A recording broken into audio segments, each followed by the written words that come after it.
Today is Lesson 11, Peace at Long Last.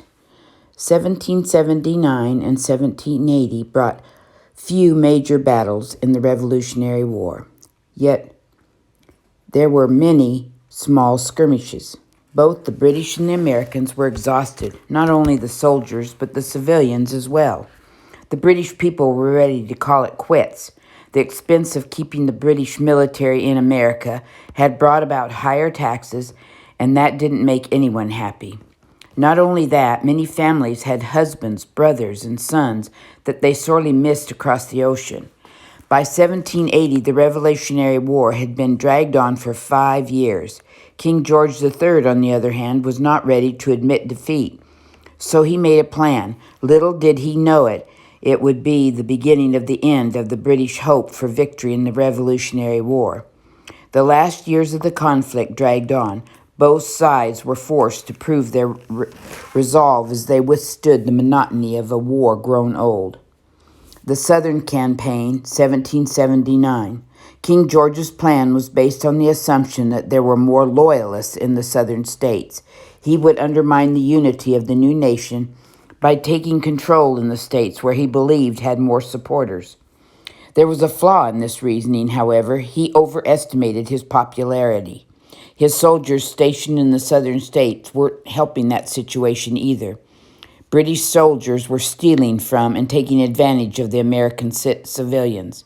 Patriot militia groups, civilian groups that were not part of the army, were fed up and began to make small sneak attacks on the British. They didn't do any major damage, but it did frustrate and exhaust the British. The British weren't the only ones who were exhausted. The American army in the South was vastly outnumbered by the British and still struggled with insufficient supplies. They had little or no clothing and were in desperate need of food. They had taken to eating animals that they could catch and eat to avoid starvation. In spite of all of this, the Continental Army persisted in its relentless attacks on the British. The soldiers were too weak and few in number to actually beat the British, but they tried to wear them down by engaging in numerous small battles spread out over North and South Carolina. This proved very effective.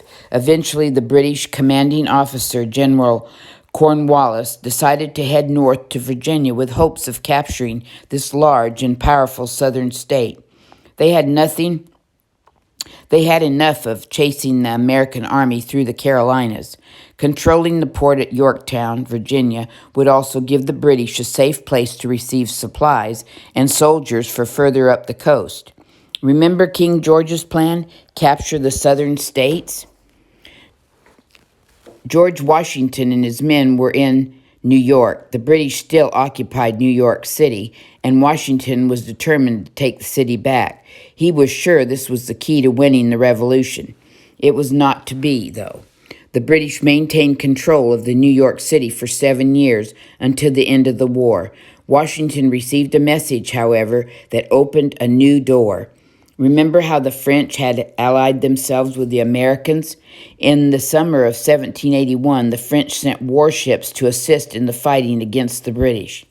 They came from the French West Indies and sailed directly into Chesapeake Bay. This was exactly where Cornwallis and his men had set up camp in Yorktown. Washington envisioned French ships on water and Continental Army troops on land surrounding the British encampment. They would have no way out. Washington and his men headed south from New York, accompanied by 40,000 French soldiers, led by General Rabacabay. The alliance America had made with France was paid off. Spotlight on James Armistead. James Armistead was an enslaved African-American in Virginia who, with his owner's permission, joined the Allied Army under General Marquis de Lafitte. He was chosen by Lafitte to be a spy and went to Cornwallis professing to be a runaway slave who needed shelter. Cornwallis believed him and even asked him to be his personal servant. After earning the British general's trust and showing extensive knowledge of the area, Armistead began a Revolutionary War double agent. He gave false information to Cornwallis and kept Lafayette and Washington up to date on the location and plans of the British Army. Armistead bravely gave critical information that led to the American victory at Yorktown. Unbelievably, after the war, he had to return to life as a slave. The Act of 1783, which freed slave soldiers, didn't apply to his work as a spy.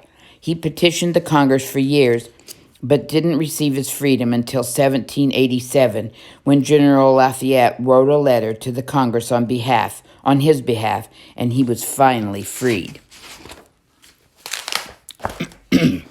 Yorktown, 1781.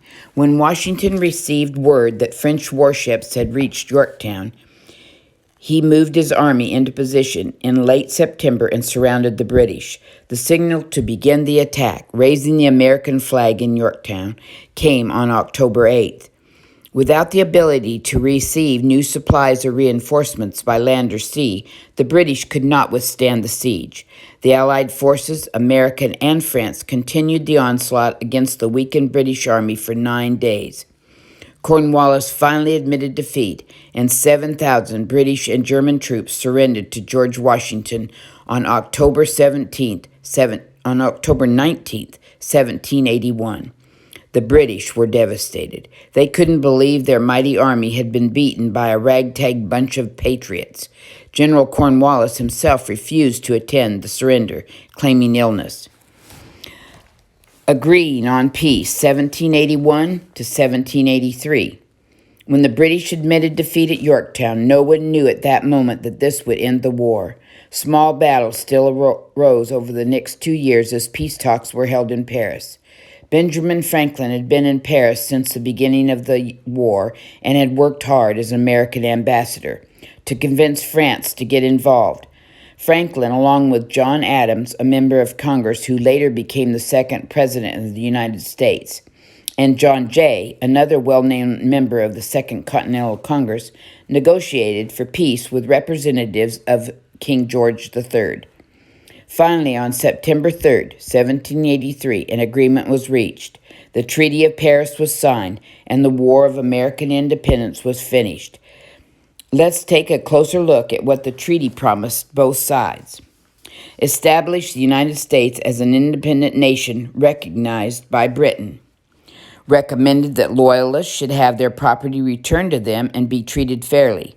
This was not a guarantee and in many cases was not honored.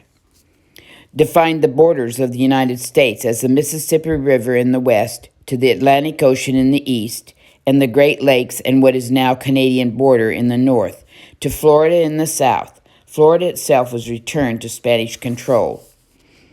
Gave both countries the use of the Mississippi River and determined that all debts that were incurred before the war could be repaid on both sides. Washington and his general worked hard to keep their armies together as peace treaties were being negotiated. They were unsure if they'd be called upon to fight again. This was not an easy task, as many had been paid for a long time. The Continental Congress did not have the power to issue tax on the colonies. Therefore, there was very little money to pay for the war. Many soldiers were promised pay and bonuses they never received. It became a dangerous situation.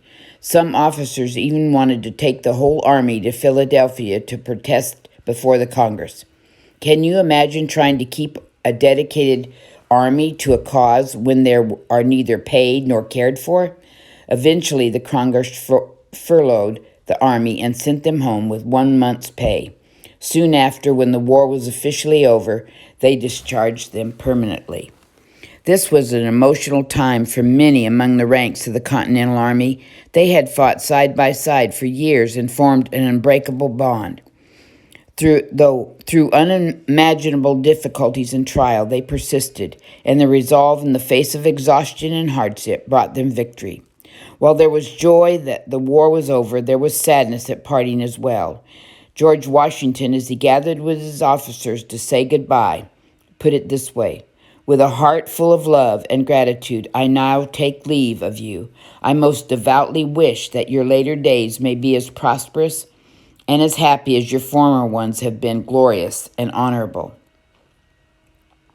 Let's talk about it As you heard before, it has been said that the winners write the history books. When studying history, you hear so much more from the perspective of the victor, and so it is in the story of the Revolutionary War.